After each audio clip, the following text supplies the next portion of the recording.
లక్ష్మి గారికి ఈ మంచి గృహాన్ని దేవుడు అనుగ్రహించారు. నిన్నటి కాల సమయంలో నేను ఇక్కడికి రావడం జరిగింది.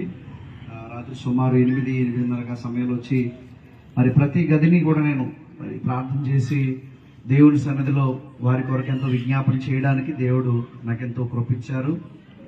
నేను సువార్తకు వచ్చినప్పుడు ఈ ప్రాంతం చాలా ఖాళీగా ఉండేది. అమ్మగారు సూర్యకాంతం గారి ఇంటికి ప్రార్థన చేయడానికి వచ్చినప్పుడు ఈ ప్రాంతం కూడా దీనికి వెనకగా కొంచెం పాడుపడిపోయిన ఒక గృహం ఉండేది. ఈ ప్రాంతం అంతా కూడా ఖాళీగా ఉండేది. అయితే మరి తల్లిగారు లక్ష్మి గారికి అనగా సువర్ణ గారి యొక్క తల్లి గారికి తండ్రి గారికి దేవుడు ఒక మంచి గృహాన్ని వారికి అనుగ్రహించారు.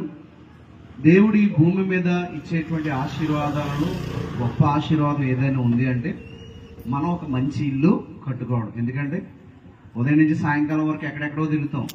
ఎక్కడెక్కడ తిరిగినా మనకు మనశ్శాంతి అనేది, సంతోషం అనేది, కడుపు నిండా భోజనం అనేది ఎక్కడ దొరుకుతుందంటే మన ఇల్లు